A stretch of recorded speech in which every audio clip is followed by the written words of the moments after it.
I hope आप सब अच्छे होंगे और अपनी पढ़ाई भी अच्छे से कर रहे होंगे। मैं कुलदीप आप सभी का स्वागत करता हूं हरिओम सर जीएस में। हम आपके लिए ईवीएस के क्वेश्चन लाए हैं। हमारा टारगेट रहेगा 30 में से 30 क्वेश्चन, मीन्स 30 में 30 नंबर पूरे दिलाना। नेक्स्ट आइए देखते हैं आगे। क्वेश्चन नंबर फर्स्ट देखो क्या कहता है। आप मेरे साथ इसी कक्षा के साथ जुड़े रहिएगा, हम आपको 30 में 30 बहुत अच्छा एग्जाम करवाएंगे आप लोगों का। ठीक है, फर्स्ट क्वेश्चन देखते हैं क्या है। ईवीएस में मानचित्रण कौशल कह सकते हैं, इसे इंग्लिश में कहते हैं मैपिंग स्किल। क्या है देखो क्या है। रिकॉर्डिंग कौशल को विकसित करता है, स्थानों की सापेक्ष स्थिति की समझ को विकसित करता है, लैंडस्केप सीखने के कौशल को विकसित करता है, पूर्वानुमान और गणना के कौशल को विकसित करता है। तो क्या है मैपिंग, क्या होती है मैपिंग? किसी स्थान को दूसरे स्थान के साथ किस दिशा में स्थान है, जैसे आपका घर है जो स्कूल से किस दिशा में स्थित है, ये चीज़ होती है मैपिंग की। ठीक है, तो स्थानों के सापेक्ष क्या स्थिति को विकसित करता है, तो इसका क्या होगा आंसर, स्थानों के सापेक्ष स्थिति को विकसित करता है। तो option B is the correct answer. Next इसके बाद देखते हैं क्या है। कक्षा बी के समयन आमतौर पर अपना दिया हुआ कक्षा का कार्य नहीं करते हैं, मुद्दे को हल करने का सबसे अच्छा उपाय क्या हो सकता है? बताइए आप। कि अगर इस क्लास के आपके क्लास के बच्चे किसी कक्षा कार्य को समय पर सॉल्व नहीं करते हैं या करके नहीं लाते हैं घर से, तो उसका क्या उपाय खोजना चाहिए? माता पिता से बात करें, उन्हें सलाह दें ऐसा नहीं करना है, उन्हें वैकल्पिक और आसान गृह कार्य दें, ये भी सही नहीं है, उन्हें ऐसा नहीं कर सकते हैं। इसके बाद ये ऑप्शन भी गलत होता है, ये भी गलत होता है। दर्ज क्या है, उसकी कठिनाइयों का पता लगाने और उनके अनुसार कक्षा कार्य को समायोजित करने के लिए उनसे उचित बात करें। बिल्कुल करेक्ट बात है। फिर भी हम फोर्थ ऑप्शन एक बार पढ़ के देख लेते हैं, क्योंकि हमें इसमें सीटेट में सबसे सुटेबल आंसर को सर्च करना होता है, जो सबसे ज़्यादा सही आंसर हो सकता है एक क्वेश्चन के 2 से 3 आंसर भी सही हो, लेकिन सबसे सुटेबल हो उस आंसर को सही करना, इसलिए इसमें सभी ऑप्शन को पढ़ना बहुत ही ज़रूरी हो जाता है। ठीक है, तो डी पढ़ते हैं, किसी दूसरे बच्चों को उसके कक्षा के कार्य को पूरा करने में मदद करें। नहीं, ये भी नहीं कर सकते। तो सबसे सुटेबल जो आंसर दिया है वो है C option is the correct answer. ठीक है, नेक्स्ट इसके बाद पढ़ते हैं। थर्ड क्वेश्चन इज क्या है देखो। मुस्कान ने परिवहन में डीजल वाहनों का उपयोग निषिद्ध होना चाहिए है, क्या कहा? परिवहन में निषिद्ध होना चाहिए विषय पर एक वाद विवाद का आयोजन किया। मुस्कान के द्वारा इस विषय पर कक्षा में वाद विवाद आयोजन का क्या उद्देश्य है? देखिए पढ़िएगा। फर्स्ट ऑप्शन है भाई, आधुनिक वाहनों के उपयोग के लाभों पर छात्रों को संवेदनशील बनाना चाहती है। यह इस मुद्दे पर छात्रों को दृष्टिकोण की सराहना करने में मदद करता है। वह पूरी तरह से परिवहन में डीजल वाहनों पर प्रतिबंध लगाने की आवश्यकता पर छात्रों को संवेदनशील बनाना चाहती है। यह छात्रों के विचारों को जानने उन्हें सही करने में मदद करेगा। बताइएगा थर्ड का कौन सा होगा ऑप्शन? तो क्या हो जाएगा बताइएगा आप।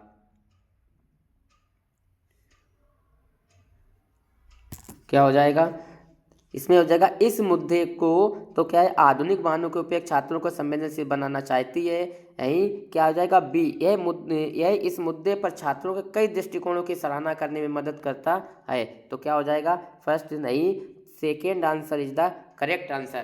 क्या कह रहा है, उसके कई प्रकार के बच्चों के क्या है, बच्चों का व्यू जानने का अवसर प्राप्त होगा, मतलब बच्चों के व्यू को आप जान पाओगे कि बच्चे क्या चाहते हैं, इस मुद्दे पे क्या अपनी बातचीत अपना अपना तर्क दे पाएंगे। ठीक है, नेक्स्ट इसके बाद थर्ड फोर्थ क्वेश्चन इज, कुछ हजार साल पहले भारत में तालाबों के निर्माण के अलबिरूनी के अवलोकन के आधार पर कक्षा 5 के ईवीएस के पाठ्य पुस्तक में एक अनुच्छेद है। इस अनुच्छेद को भारतीय शामिल करने का क्या उद्देश्य होगा? बताइए आप। हैं, ये ईवीएस की पाठ्य पुस्तक में ये दे रखा है, कक्षा 3 से लेकर के 5 तक की अगर आप एनसीईआरटी पढ़ेंगे तो उसमें ये सब मिलेगा। तो उसमें क्या है, यह इतिहास के स्रोतों की पहचान करने में शिक्षार्थियों की मदद करता है। सेकंड, यह शिक्षार्थियों को उनके अवलोकनों की रिकॉर्डिंग में सुधार करने में मदद करता है। यह शिक्षार्थियों के कुछ 1000 साल पहले भारत के मौजूद तकनीकी सहायता करने में मदद करता है। यह शिक्षार्थियों को इतिहास के साक्ष्य की भूमिका की सराहना करने में मदद करता है। बताइएगा क्या होगा ये ऑप्शन, इसका सही क्या होगा? तो क्या हो जाएगा इसमें ऑप्शन होगा क्या यह इतिहास स्रोतों की पहचान करने में मदद करता है, सही बात है। नेक्स्ट है शिक्षा में उनके अवलोकनों को रिकॉर्डिंग करने में सुधार करने में मदद करता है, ये बात नहीं सही है। फिर यह शिक्षार्थियों को 1000 साल पहले बाद में मौजूद तकनीक, क्या इससे पहले भारत में पानी की क्या तकनीकें थी हैं, तो इस तरीके से क्या कर सकते हैं, ये भी सही है। यह शिक्षा में इतिहास के सापेक्ष की भूमिका सराहना करता है, ये भी सही। तो क्या है हमारा D option is the correct answer होगा। नेक्स्ट इसके बाद चलते हैं, ईवीएस की एकीकृत प्रकृति सहायक है शिक्षार्थी केंद्रित उपागम का पालन करने और संकल्पनाओं की अधिक संख्या का परिचय देने में। देखते हैं नेक्स्ट आगे, दी हुई सूचनाओं को विवरण को सीखने, पाठ्यचर्या को भार को कम करने और विशिष्ट प्रकरणों को पेश करने में। ये करेक्ट मुझे लग रहा है, लेकिन अभी जब तक हम आगे के नहीं पढ़ लेते हैं ऑप्शन तब तक इसे करेक्ट नहीं कर सकते हैं। पाठ्यचर्या के भार को कम करने और शिक्षार्थियों को सार्थकतापूर्वक सीखने में। देखो ये बिल्कुल इससे ज़्यादा सुटेबल ये है, पाठ्यचर्या के भार को कम करने और शिक्षार्थियों को सार्थकतापूर्वक सीखने में बिल्कुल है, क्योंकि क्या कहते हैं राष्ट्रीय शिक्षा सलाहकार समिति की रिपोर्ट भी 1993 की क्या कह रही है कि बोझ रहित शिक्षा, शिक्षा कैसी हो बोझ रहित, जिसमें भार तो कम हो लेकिन शिक्षा क्या समझ पर आधारित हो। तो क्या है D option is the correct answer. तो क्या हो जाएगा, डी ऑप्शन इसका करेक्ट हो जाएगा। नेक्स्ट इसके बाद आगे चलते हैं, निम्नलिखित में से क्या ईवीएस में आकलन का एक व्यापक संकेत नहीं है। तो समानता के प्रति सरोकार, अवधारणा मानचित्रण, सहयोग और न्याय के प्रति सरोकार। तो क्या हो जाएगा इसमें, क्या है ईवीएस में आकलन का एक व्यापक संकेत क्या अवधारणा मानचित्रण नहीं होता है, और इसमें क्या पूछा गया नहीं है, वही पूछा गया है। और क्या है 3 समानता के प्रति सरोकार, सहयोग और न्याय के प्रति सरोकार। तो ऑप्शन कौन सा होगा, जो नहीं है वही पूछा गया, तो अवधारणा मानचित्र यही नहीं होगा, तो ऑप्शन बी करेक्ट आंसर। और ये तीनों क्या ईवीएस के आकलन के व्यापक संकेत होते हैं। ठीक है, नेक्स्ट इसके बाद में 7वां क्वेश्चन देखते हैं क्या है, पर्यावरण अध्ययन में प्रश्न करने को एक युक्ति के रूप में उपयोग किया जाता है। क्या है नियमों के पालन को बढ़ावा देने के लिए, कक्षा कक्ष में जिज्ञासा को बढ़ाने के लिए, अनुशासन को बनाए रखने के लिए, ध्यान खींचने के लिए। देखो कक्षा में पढ़ाने का मतलब क्या होता है, बच्चों को जिज्ञासु बनाए रखना, बच्चों में किसी चीज़ को जानने की इच्छा को जागृत करना, उनमें इंटरेस्ट जगाना। ठीक है, तो यही होता है। तो सबसे अच्छा ऑप्शन इसमें सीधा से दिख रहा है, कक्षा कक्ष में बच्चों को न जिज्ञासा को बढ़ाने के लिए, तो B option is the correct answer. ठीक है, नेक्स्ट इसके बाद आते हैं, अपनी कक्षा में 50 से अधिक छात्रों के साथ बाड़ी कौन है, एक शिक्षिका है, उन्हें एक ऐसी गतिविधि से जोड़ना चाहती है जिसमें सीखने को बढ़ाने के लिए अधिकतम संख्या में इंद्रियां शामिल हों। निम्न में से कौन सा क्रियाकलाप उपयुक्त कार्य के लिए ठीक रहेगा। तो देखो क्या है, उचित वेब साधन के साथ स्मार्ट कक्षा कक्ष का उपयोग करना। देखो हर जगह, हर स्कूल विद्यालय घर पर हर जगह क्या है कक्षा स्मार्ट कक्षा कक्ष नहीं हो सकता है।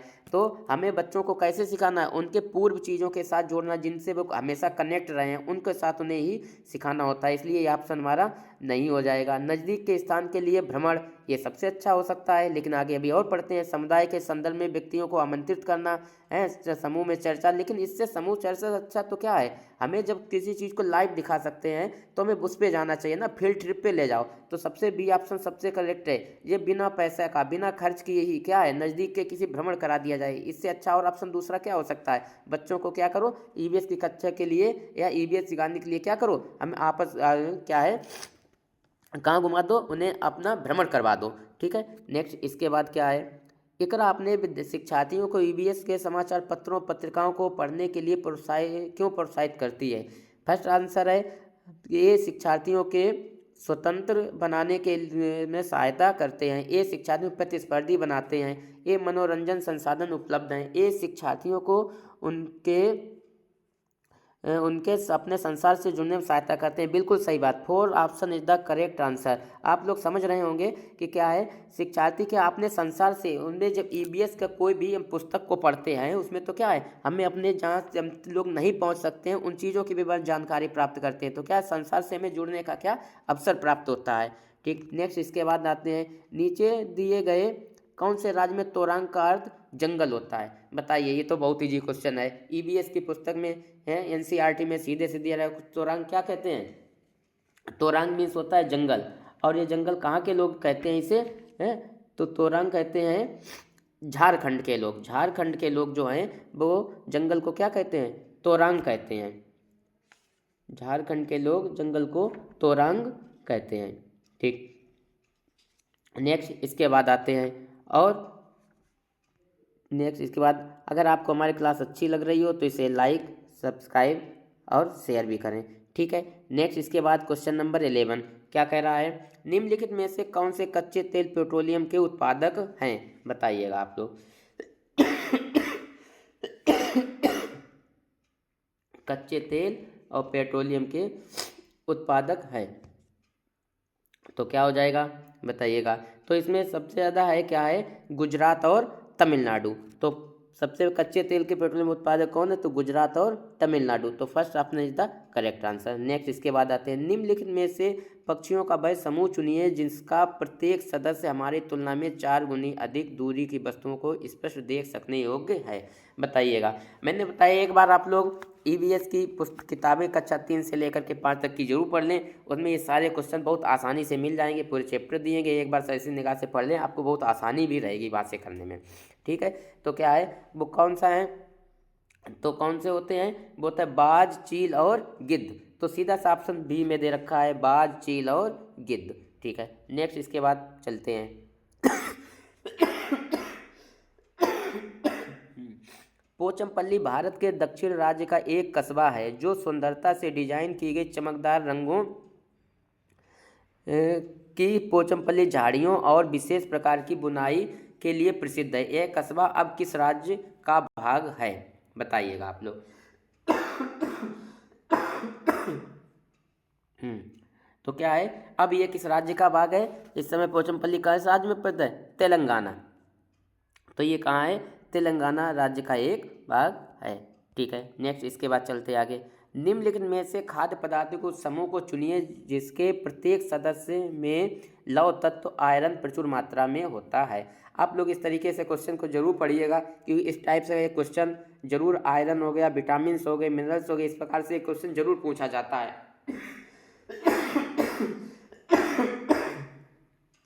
तो क्या है, जिसमें आयरन प्रचुर मात्रा में हो तो वो कौन सा होता है, सीधा सा है आंवला, पालक और गुड़। तो ऑप्शन डी हमारा करेक्ट आंसर हो जाएगा।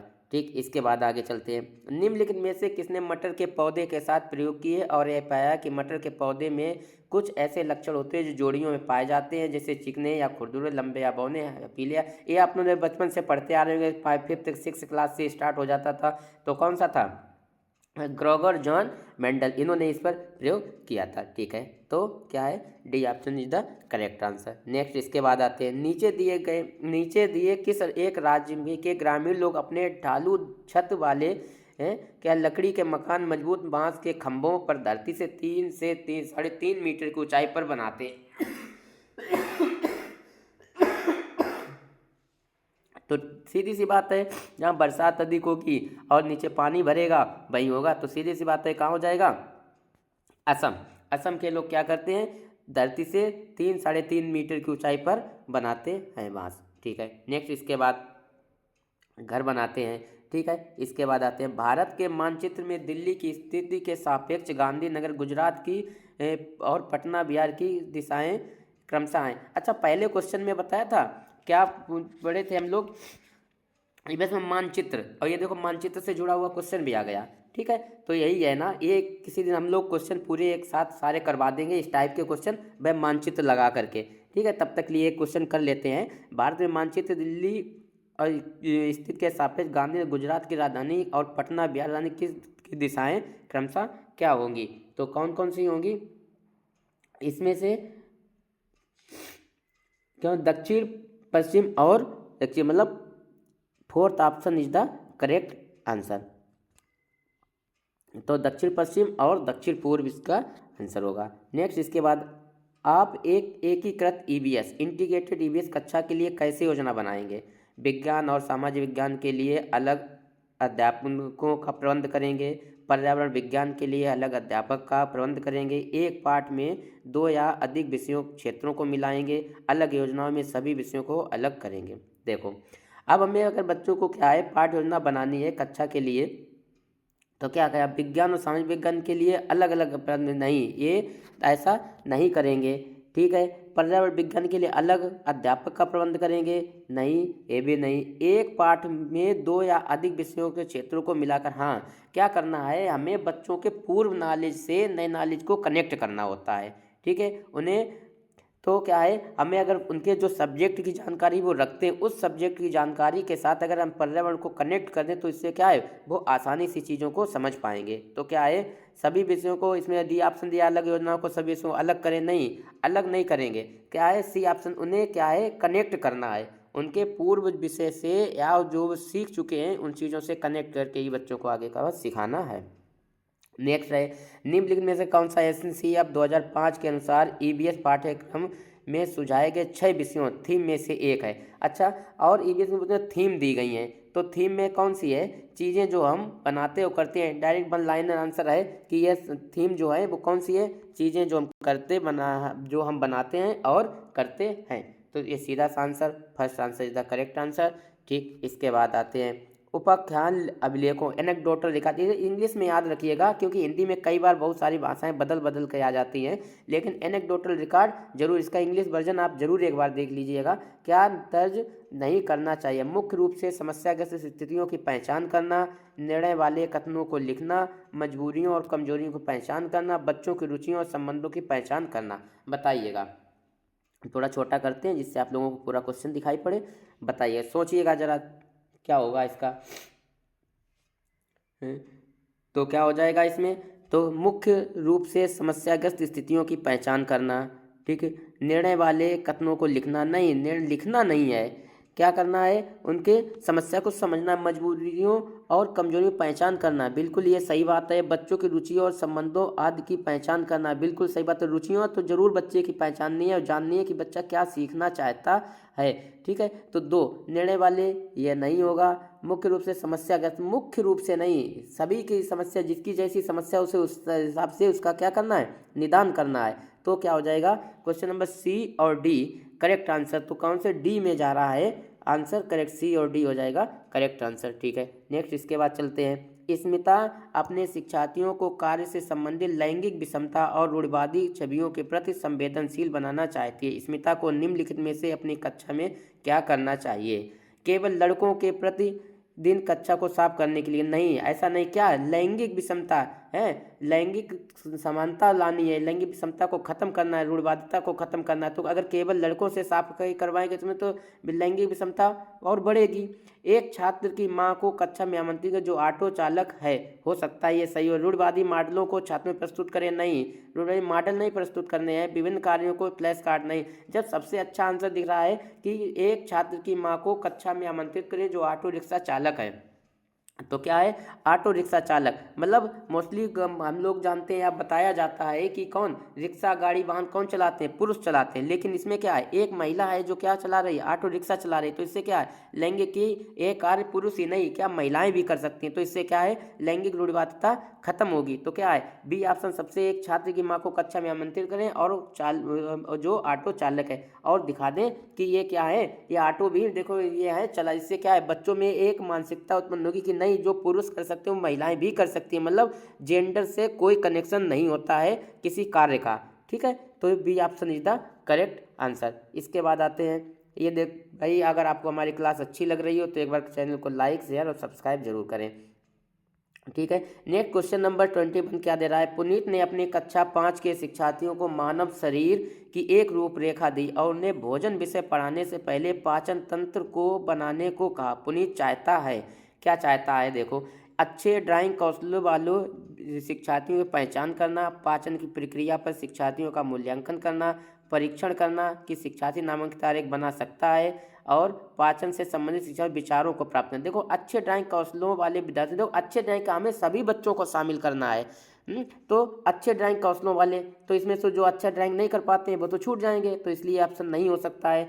पाचन की प्रक्रिया पर शिक्षा में मूल्यांकन नहीं करना, हमें बच्चों को क्या सिखाना है, तो इसलिए यह ऑप्शन नहीं हो सकता है। परीक्षण करना, शिक्षार्थी नामांकित तारीख बना सकते हैं, हमें परीक्षण भी नहीं कर रहे हैं, क्या है, पाचन से संबंधित विचारों को प्राप्त करना, क्या है, बच्चे अपने क्या क्या विचार रख रहे हैं, सभी बच्चों के अलग अलग विचार होंगे, वो अपने अपने विचार क्या रख रहे हैं, इस चीज़ की, इस कौशल का विकास करना होता है। तो क्या है, option D is the correct answer. इसके बाद आते हैं निम्नलिखित में से क्या रचनात्मक आकलन। अभी हम लोग क्या समेटिव असेसमेंट पढ़े थे, अब इस बार पढ़ेंगे फॉर्मेटिव असेसमेंट से संबंध में नहीं, सही नहीं है। क्या सही नहीं है? इसकी छात्रों के प्रगति की निगरानी करनी है, बच्चे के सीखने की कोई भी जानकारी रचनात्मक आकलन में मदद कर सकती है, रिपोर्ट कार्ड के प्रत्येक तिमाही में सूचना दी जानी है और यह अध्यापक को समय पर कार्रवाई करने में मदद करता है। बताइएगा इसका क्या होगा आंसर? तो क्या हो सकता है रचनात्मक? तो क्या इसमें नहीं पूछा गया, जो सही नहीं है उसे बताना है और जो सही है इसकी छात्र प्रगति, बिल्कुल भाई फॉर्मेटिव बच्चों की प्रगति की निगरानी की जाती है, तो इट इज करेक्ट आंसर, ये तो सही हो जाएगा। लेकिन ध्यान रखना हमें क्या नहीं वाला पूछ करना है, जो नहीं सही नहीं है। बच्चे के सीखने की कोई जानकारी रचनात्मक में मदद कर सकती है, ये भी बिल्कुल सही बात है।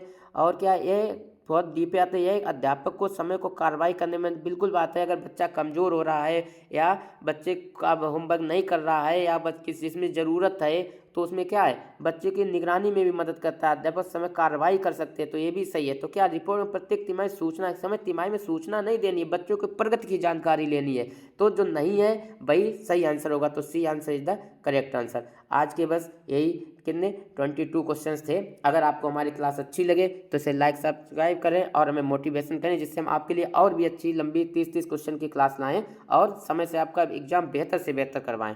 Thank you.